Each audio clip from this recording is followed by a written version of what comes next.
নমস্কার বন্ধুরা, আশা করি সবাই ভালো আছেন। চলে আসলাম আমাদের পেজের নতুন আর একটি ভিডিও নিয়ে। এখন আসছি ধানের জমিতে ওষুধ দেওয়ার জন্য। যদিও কয়েকদিন আগে ওষুধ দিয়েছি, তারপরেও জমিতে ঢুকে দেখলাম দুই একটা লেদা পোক দেখা যাচ্ছে, পাতা মোড়ানো পোক। তাই আজকে আবার ওষুধ দিতে আসলাম।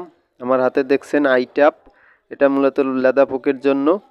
আর এখন যেটা দেখছেন ওটা হচ্ছে রেড কার্ড, মাজরা পোকার জন্য। তো দুটো একসাথে মিক্স করে দিয়ে দেব। আমাদের যে জমিটায় গুটি দিয়েছিলাম সেই জমিটায় মূলত আজকে ওষুধ দেব। তো ধান দেখতে পাচ্ছেন বেশ লম্বা হয়েছে।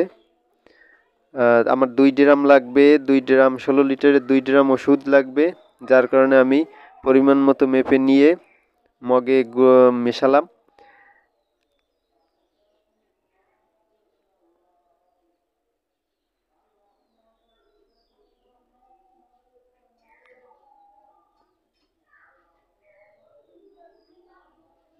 তো আপনারা ভাবতে পারেন যে আমার এক হাতে গ্লাভস আর এক হাতে নাই কেন।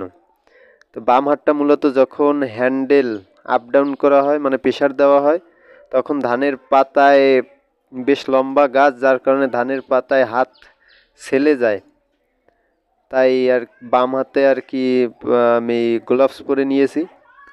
আর দেখতে পাচ্ছেন যে আমি গামছা দিয়ে একটা ভূতের মতো সেজেছি। এর মূল কারণ হচ্ছে আজকেও বাড়ি থেকে মাস্ক যাওয়ার সময় মাস্ক নিতে মনে নেই, এই জন্য আর কি অন টাইম মাস্ক তৈরি করলাম। যখন ওষুধ দিতে যাব তখন দেখলাম যে একটা মুখ, মানে 2 নালা, এক নালায় সমস্যা, তো খুলতে গিয়ে পড়ে গেল জলের ভিতরে। আসলেই খুবই একটা কষ্টের কাজ।